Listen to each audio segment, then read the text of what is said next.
Si vous nous rejoignez à l'instant, vous avez fait le meilleur choix, c'est celui de regarder votre chaîne Info TV et surtout d'être connecté sur votre programme Espace Mini. En ouverture, on vous faisait comprendre que la fuite des cerveaux nous interpellera et nous intéressera ce matin. Qu'est-ce qui peut expliquer le fait qu'il soit ingénieur, qu'il soit avocat, qu'il soit architecte, qu'il soit journaliste, qu'il soit du corps médical, qu'il soit du corps enseignant, puisse partir à partir du Cameroun? Qu'est-ce qui peut expliquer ce phénomène? La fuite des cerveaux au Cameroun. Que faire? Je pose la question à notre ami, le professeur Noubissier, lui qui pendant des années également a fait des études de l'autre côté, mais qui est revenu au pays pour enseigner ses petits frères. Qu'est-ce qui explique ce phénomène? J'ai la nette impression pour ça que ça commence à devenir véritablement un phénomène pour le cas du Cameroun. Ça devient même alarmant, M. Parfa, ici. Quand on sait combien sont actuellement dans les ambassades pour la recherche du trésor, le visa, quand on sait combien sont dans les déserts pour traverser, aller de l'autre côté. Affrontant les serpents, les scorpions. Affrontant les serpents, les scorpions, affrontant d'abord la rigidité du climat dans le désert. Quand on sait combien sont morts dans les océans, dans les mers, parce qu'ils veulent traverser. Ça devient très difficile et très complexe même, parce que le Cameroun a une richesse énorme. Une richesse énorme en termes de ressources naturelles. Le Cameroun a une richesse énorme. Le Cameroun a une richesse énorme en termes de ressources humaines. Mais nous constatons avec amertume, avec complexité, que jusqu'au jour d'aujourd'hui, c'est une équation qui ne trouve pas toujours solution. C'est aussi vrai que c'est tout à fait logique, l'individu a la liberté, qu'il soit gêné ou pas, d'aller s'exercer là où il veut. Mais la spécificité du Cameroun, c'est que beaucoup quittent le Cameroun parce qu'ils n'ont pas trouvé mieux au Cameroun. Tout à fait. Beaucoup se disent que si on avait des entreprises, des emplois pour tout le monde, des emplois de bonne qualité, pas des emplois avec des rémunérations de 40 50 000 francs, qui n'honorent pas dans le contexte actuel, on ne peut pas vivre avec cet argent. L'être humain recherche d'abord son bien-être. L'être humain recherche son bien-être. Il est prêt à tout pour rechercher ce bien-être. Alors, si les génies quittent le Cameroun, ça montre qu'ils n'ont pas pu trouver le bien-être au Cameroun. Le Cameroun ne leur offre pas spécialement, et ce bien-être recherché. Alors, l'individu, beaucoup vont partir, c'est une réalité. Mais pourquoi est-ce qu'ils partent? Ils partent pourquoi? Parce qu'à un moment donné, on est bloqué. Beaucoup ont des diplômes, ils sont au quartier, ils chôment. Beaucoup ont fait la grande école. Ne prenons pas seulement le génie de l'école, prenons même le génie ailleurs. On a vu beaucoup sortir pour aller jouer au football ailleurs. Est-ce que vous pensez qu'en restant au pays, ils auraient eu le même niveau, le même talent? Pas du tout. Il faut créer des infrastructures. Il faut créer un environnement pour recevoir ces génies. L'environnement actuel du Cameroun n'est pas suffisamment équipé pour recevoir, pour contenir et pour donner à ces génies la force, la chance de pouvoir s'exprimer. Mais en même temps, hein, professeur, je vous pose la question à vous, personnellement, vous pouviez aussi rester en Belgique, là où vous prépariez votre thèse, mais vous avez choisi venir au Cameroun. Je ne dis pas que tout est rose. Blanc, tout est rose chez vous, mais vous avez choisi de revenir au pays. Mais pourquoi d'autres décident également de ne plus jamais revenir? Est-ce qu'on ne peut pas aussi mettre un aspect ayant au patriotisme? Il y a d'abord le construit personnel. À la base, je suis panafricaniste. C'est-à-dire, quand moi j'ai lu sur l'esclavage, 4 siècles, j'ai eu tellement mal. Et je me suis donné pour objectif de ne jamais aller à l'extérieur, si ce n'est pour aller chercher, pour venir construire au pays. C'est-à-dire que c'est d'abord ma base personnelle. C'est vrai que j'ai eu un débat sur mon épouse qui voulait que je reste là-bas. Et tout récemment, j'ai un ami avec qui j'ai soutenu ma thèse en avril, il a soutenu la sienne en juin. Il est arrivé avec un standard de vie radicalement trop élevé par rapport à mon standard de vie. Et ça a fait renaître le débat. Et moi, je dis, j'assume. Ta femme a estimé que tu n'es pas bien. Que j'avais commis une erreur. Parce que quand tu vois quand même l'autre qui était là, j'ai soutenu ma thèse en avril, il a soutenu la sienne en juin. Au jour d'aujourd'hui, sur le plan du style, du rythme de vie, le standard de vie, c'est le jour et la nuit. Bon, mais je dis, j'assume parce que c'est mon idéal que je me suis fixé. Ça appartient à une idéologie. Moi, je pense qu'on a des ressources humaines en Afrique qui peuvent développer l'Afrique et porter l'Afrique à un niveau plus élevé que celui qui est le sien aujourd'hui. Et j'adhère à ce courant. Je pense que nous, les Africains, et la question qui me taraude l'esprit chaque fois, c'est comment comprendre, M. Papa, ici, que l'Afrique soit le continent le plus riche en termes de ressources naturelles et soit le continent le plus pauvre. C'est un contraste. C'est un contraste. C'est pour résoudre ce contraste que je suis rentré. Je suis rentré parce que j'aimerais participer à l'ouverture de la compréhension de l'esprit des Africains. Que les gens comprennent que nous restons. Mais on a en face de nous un bourreau compressé. On a des gens qui ne veulent pas adhérer à la lutte contre ce contraste. Il y en a qui sont toujours là. Ceux qui nous dirigent devraient comprendre que créons des ouvertures, créons des grandes écoles. Monsieur Pafa, ici, on a lu les résultats du baccalauréat, ça fait 1 ou 2 semaines.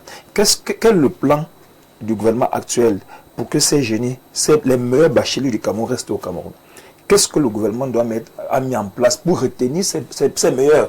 Parce qu'on devait créer des universités spécialement pour ces gens, pour ces génies, qu'on crée dans tous les secteurs, qu'on crée des universités pour contenir ces génies et les empêcher d'aller à l'extérieur. Mais lorsqu'il n'y a pas cela, chacun va dans la déboidisse et chacun se bat comme il veut. Et chacun cherche son bien-être. On ne doit pas reprocher à celui qui allait chercher son bien-être ailleurs. On va reprocher à ceux qui n'ont pas pu contenir ce genre ici. Quand ta femme te fuit pour aller voir un autre homme, ce n'est pas l'homme qui est le problème, c'est toi. Parce que tu n'as pas su la faire rester avec toi. Bon, je pense que les États africains, ceux qui dirigent l'Afrique actuellement, on a un challenge, on doit laisser passer ça.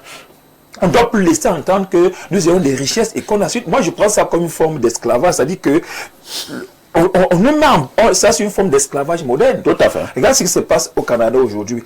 Les gens qui quittent là, moi je connais des collègues, je ne vais pas citer, des gens qui sont enseignants d'université, qui arrivent à aller au Canada, pas pour être enseignants dans l'université canadienne, pour être plongeur, pour être dans des métiers de sous-classe. Promeneur des chiens. Vous voyez ça? Mais parce qu'il y a un problème de fond. Mais après, quand il reviendra avec l'argent sur le plan liquide, il est tellement plus liquide que toi pour cette université qui est restée. Ça montre qu'il y a un problème. Il va falloir revoir la dynamique sociale, la dynamique des besoins. Savoir qu'au jour d'aujourd'hui, les besoins ont évolué. Hier, avec 1000 francs, on pouvait se satisfaire, mais aujourd'hui, les choses ont changé. Très bien. Il faut multiplier les salaires des gens. Il faut leur donner les conditions plus agréables et plus adéquates pour les contenir dans notre environnement. Vous avez dit tout à l'heure, professeur, que les résultats du bac sont sortis depuis 1 ou 2 semaines. Est-ce que le gouvernement a mis sur pied des mécanismes pour l'épanouissement de ces nouveaux bacheliers, surtout pour ceux qui sont brillants?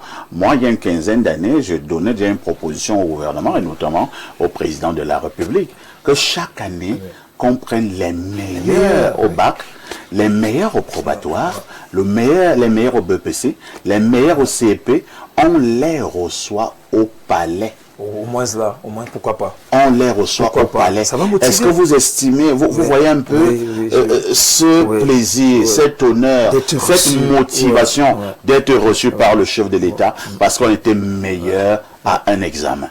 Bon, j'ai parlé, moi j'ai compris, et on a dit, ah, ici c'est un rigolo. Jama Joséphis, revenons à notre problématique de ce matin, hein, et répond clairement à la question posée. Fuite des cerveaux du Cameroun, à qui la faute? Monseigneur Jean doit le regretter, mais moi disais qu'il faut un minimum de bien-être pour préserver la vertu. Tout à fait. Et dans une société où la paupérisation est devenue une dynamique sociale, comment on dit ça, d'asservissement, où les mécanismes sociaux sont devenus des étages de destruction perverse et d'endormissement des populations, où la rétrogradation mentale et économique conduisent les peuples à l'inespérance. Il n'y a donc plus que rien à aspirer que de tendre les mains au diable. Et lorsqu'on commence par tendre les mains au diable, vous avez donc des jeunes gens qui vous disent je préfère aller prendre la route pour aller à la Méditerranée et mourir là-bas, parce que même en restant ici, je vais mourir. Et qu'il aime bien mort. Comme disait quelqu'un d'autre, c'est ce que tu manges qui te fait. C'est ce que tu entends qui te fabrique et qui te façonne. Qu'est-ce que les nôtres entendent au quotidien? Qu'est-ce qu'ils suivent au quotidien? Qu'est-ce qu'ils regardent au quotidien? Je vous ai dit ici un jour que lorsque vous allez dans le bureau d'un ministre, à partir de son secrétariat, vous ne trouverez jamais le média national. Aucun. Il y a une pléthore de médias nationaux, là, les télévisions. Mais vous les trouverez connectés sur les médias internationaux. Le ministre demande qu'est-ce que RFI a dit. À partir de ce moment-là, vous commencez par comprendre la gravité du niveau bas de la psychologie sociale. Vous pouvez mesurer le niveau d'indignité dans lequel nous avons atteint. Vous pouvez apprécier au même moment quel niveau de déclinaison mentale nous sommes arrivés. Beaucoup plus loin de la colonisation, 80 ans presque après les indépendances ou plus, vous vous rendez compte que nous avons beaucoup plus les aptitudes et les relents de coloniser au quotidien, bref, des êtres qui ne sont pas dignes. Tenant ce discours, on pourra dire que je suis peut-être violent ou pessimiste, mais c'est un constat. C'est un constat. Le voyage est inhérent à l'individu. Vous ne pouvez pas empêcher les gens de voyager. Mais lorsque le voyage devient la solution, ce n'est plus une société qui appelle à l'espérance et à la croissance. C'est la mort de la cité qui se déploie. Mais malheureusement, ça semble plaire à ceux qui nous dirigent. Parce que, comme disait quelqu'un sur le plan politique, si toute cette masse reste ici, nous sommes en danger parce qu'elle va beaucoup revendiquer. Il vaut mieux qu'elle aille le faire ailleurs. Lorsque dans une cité, les tenants des bourses font venir ceux qui les détestent à l'étranger, ceux qui détestent le peuple à l'étranger, je ne vais pas les citer ici comme les Libanais, comme les Arabes de Dubaï et consorts. Vous pouvez bâtir une entreprise au Liban, vous pouvez bâtir une entreprise à Dubaï. Là où quand quelqu'un va à la chiotte, il demande à la dame africaine de venir lui nettoyer le derrière. Vous comprenez à quel niveau nous en sommes arrivés. Quel emploi on peut aller trouver au Liban? Là où il y a les bombardements israéliens chaque jour. Vous comprenez que ceux mêmes-là qui acceptent de voyager, faire ces déplacements-là, il y a un problème. Un problème. Et je dis que ce peuple, il est malade. Il faut le dire honnêtement. Nous sommes malades. Nous sommes malades de nous-mêmes. Nous sommes malades de ce que nous nous haïssons nous-mêmes. Nous sommes malades de ce que les autres nous haïssent. Et nous ne sommes pas conscients de ce que nous sommes devenus des proies. Depuis la nuit des temps, nous sommes des proies. Alors que maintenant, dans la solidarité, la conscience, le nationalisme, le patriotisme, nous pouvons prendre conscience des richesses que nous avons et conjuguer nos efforts pour pouvoir sortir de la précarité. J'ai été malade ces jours-ci. Je n'ai pas publié pendant 2 semaines. Parce que je suis tombé sur un document qu'un ami m'a envoyé de l'extérieur où il nous a parlé un peu de ce que l'or camerounais a représenté depuis 2010. Je me suis rendu compte que parfait ici, nous pouvions vivre dans ce pays sans demander à un enfant, à un père de payer l'éducation de son enfant de la maternelle à l'université jusqu'à ce qu'il obtienne le doctorat. Que toi et moi nous serions à même de nous soigner gratuitement par le biais de l'État.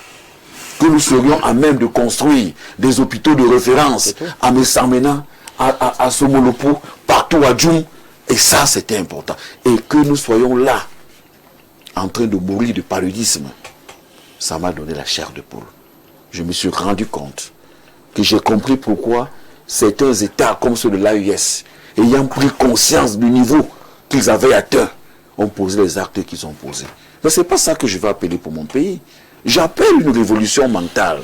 J'appelle une révolution psychologique. J'appelle à l'éveil des consciences pour que ça change. Parce que lorsque les riches là possèdent tout ce qu'ils possèdent, quand toi-même tu alignes 4 voitures de luxe dans un quartier où la route n'est même pas accessible pour arriver dans ton château que tu allais bâtir dans un champ, à quoi ça te sert? À quoi ça te sert d'être l'homme le plus riche d'un quartier où tout le monde est pauvre? Un penseur disait qu'il y a une certaine honte à être heureux tout seul. Non, ça c'est votre machine. Je ne la connaissent pas. Je voudrais sortir par là. Sortons. Pour dire que le mal est tellement grave que vous n'avez pas les arguments pour convaincre un petit frère de ne plus sortir. Ah bon? À ça, je vous le dis. Vous n'avez pas d'argument. Parce que, même quand ils sortent... Bon, est-ce que tous ceux qui sont également restés au pays Djama ont raté tous leur vie? Ce n'est pas ce que j'ai dit.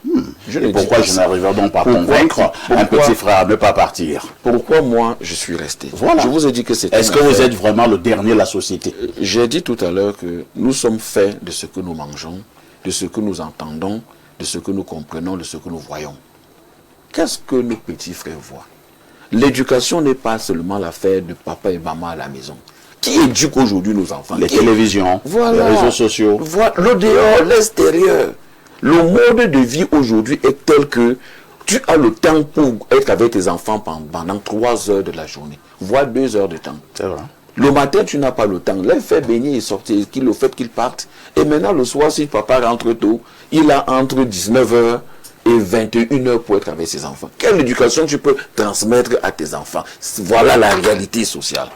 Il nous faut revenir à une société où les gens peuvent manger 3 fois par jour. Or, parfait, ici, dans ta société aujourd'hui, on mange 1 fois par jour. Et comment on peut être robuste? Parfois. Comment être robuste?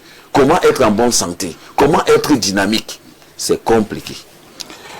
Alain Douk, parce que c'est compliqué, nous espérons que vous allez un tout petit peu apporter la solution. Au-delà de savoir à qui la faute, nous voulons également savoir ce matin ce qu'il y a lieu de faire. Parce que depuis pratiquement une quinzaine d'années, voire une vingtaine d'années, nous claironnons, nous disons nos soucis, nos cerveaux sont en train de partir. Alors, est-ce que nous allons donc rester dans une société qui s'est vidée de tous ces cerveaux? Fort heureusement, le Seigneur a fait grâce à ce pays que bien que des cerveaux fuient, il y en a encore d'autres qui restent. Ouais. Dans nos terminologies... Ça veut dire qu'on en avait même beaucoup. On en a à profusion. Dans nos terminologies populaires, on dit « Ah, voilà un cerveau ». Nous comprenons ce que ça veut dire. Ce que ça veut dire. On dit voilà un grand esprit. Un brillant. Un brillant esprit. Voilà quelqu'un qui en a dans le ciboulot. Alors, la fuite. Si c'est un demeuré qui fuit, si c'est un inepte qui fuit, on a le droit de questionner sa fuite. Qu'est-ce qu'il fait? Comprendre ce qu'il fait et de lui faire même une réprobation. Hein? Voilà quelqu'un qui ne sait pas ce qu'il fait. Il part où? Mais là, on parle des cerveaux qui fuient. Ça veut dire que sur le plan de la rationalité, ils ont fait le compte. Ils ont évalué.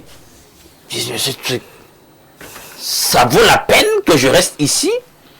Et, comme c'est des cerveaux, la raison a donc sanctionné. Ils trouvent que la meilleure option qui se présente à eux, c'est de quitter ce Capharnaüm, ou ce, je sais pas moi, ce pandémonium. Voilà comment ils les mots ne sont pas forts. Non, moi ce n'est pas forcément mes mots. Je dis que là, je rends compte de la perception. Pandémonium. Voilà. Parfait, tu as parlé tout à l'heure de la réception. Parce que quand on parle de... Puisque je suis encore, avant d'arriver sur les solutions, je suis dans à qui la faute. C'est-à-dire comment on en est arrivé là, etc., les causalités. Parfait, quand tu as parlé tout à l'heure de ton idée de recevoir les majors au niveau du palais de l'unité, mais c'est tout à fait faisable. Qu'est-ce que ça coûte? Ça coûte rien du tout. Or, il y a un relent politique et psychologique communicationnel hyper fort derrière cette idée. On communique sur le fait qu'on aime l'excellence au sommet. Ouais. On dit c'est ça les talents. Désormais, chacun disait ça. Ouais. Voilà où nous voulons vous mener. C'est notre source d'inspiration. Une nouvelle orientation. C'est de ça qu'il s'agit. Et chacun commence à comprendre que non, on n'est pas là pour faire les choses à la ramasse. On doit monter en puissance. C'est une communication. Ouais. Mais les gars ne font pas ça. Mais pourquoi? Parce que justement, nous sommes dans un écosystème où on perçoit l'excellence comme un danger. Où il faut fragiliser l'excellence. Il faut ridiculiser l'excellence. Il faut ridiculiser l'excellence. Il faut même l'humilier. Dans une démarche de velléité, de servilité, il faut les briser. Ils sont quoi? Ils pensent que machin truc. C'est ça le problème. Pourquoi? Parce que nous sommes dans une espèce d'écosystème de l'arbitraire, où les gens ne sont pas dans des grands enjeux de penser grand le pays. Il a parlé de l'or. Vous pensez que quelqu'un qui pense grand le pays peut se mettre à chercher à voler comme ça des tonnes d'or pour leur petite bande, leur petite clique, leur petit cercle, leur réseau mafieux? Vous avez vu les bons faits par certains pays là de la côte de l'Afrique là et de l'Afrique australe ces dernières années? Hein? Sur leurs ressources naturelles, on te filme une rue d'Éthiopie maintenant, Addis Abeba, etc. Ils étaient où? Il y a quelques décennies. Non, il faut qu'on soit sérieux. Le Rwanda. C'est ça. Et quand donc les cerveaux voient ça, ils analysent. Je dis, mais attends, Qu'est-ce qu'on fout ici? C'est incroyable ça. Si on continue comme ça, ben, ces gens, c'est notre mort programmée. Autant aller. Bien, parfait, qu'est-ce qu'on peut faire? Parce qu'ils vont dire, tu es trop, tu passes seulement le temps à critiquer. Et je vous ai raconté ici les risques que nos gars prennent. J'ai été poli parfait la dernière fois où j'ai évoqué cette histoire-là au-dessus du mur, là-bas, entre j'ai utilisé de l'euphémisme, entre l'Espagne et le Maroc, là où c'est quand mon cousin m'a raconté ça. Là, on a un compatriote qui a perdu tout son système génital. Seigneur disait. Tout a sauté sur les bablis. Là, tu parles moins. Vous parlez de quoi? Incroyable. Vous parlez de quoi? Il y en a qui ont été tués en masse, on les a parqués quelque part, on les a tous liquidés là. Nos sœurs qui prennent des risques, elles fuient, elles se mettent à être exploitées sexuellement par ces maghrébins. Vous parlez de quoi? C'est terrible. Mais qu'est-ce qu'il faut? Mais rêvez grand au Cameroun. Quand les Américains viennent avec leur slogan là, hein? Make America Great Again, s'il faut parler de Trump, hein, ou le concept du rêve américain. Mais pourquoi les gouvernants ne veulent pas faire rêver leur peuple ici? Ils ne font pas rêver le peuple, c'est pour ça que le peuple fuit. C'est pour ça que les cerveaux fuient. Ils cherchent un mieux-être dans les pays du rêve. Ailleurs, un pays où on pourra lui donner un salaire décent. Vous allez chuter. Où on valorise le travail. Où il pourra avoir un système de santé qui tient la route. Des plateaux techniques qui injectent. Un système où l'enseignement est donné, dispensé par des gens équilibrés. Hein? Pas par un frustré qui est là lui-même, il est totalement déjà déchiré par le système. C'est de ça qu'il s'agit. Où on met l'homme qu'il faut à la place qu'il faut. C'est tout ça qui fait rêver. Où il y a de belles infrastructures. Hein? Où les routes méritent le nom de route et pas ces routes au bitume totalement fracassées qui causent des accidents, cassent, brisent les véhicules. Tu es toujours obligé d'aller, je ne sais pas moi combien de fois le mois, toi qui as un véhicule chez le réparateur, pourtant tu n'as même pas le soutien qu'il faudra, parce que ce n'est même pas toi qui orchestre cette souffrance du véhicule, c'est la route, c'est le fait qu'on est mal gouverné. Donc c'est un peu tout ça, c'est un écosystème où tout va à volo et qui n'encourage pas les gens à rester. Tu connais bien la maxime qui dit qu'en réalité on n'est jamais bien que chez soi. Mais si les gens arrivent à un état de détestation et de désaffection de chez eux, le problème est grave.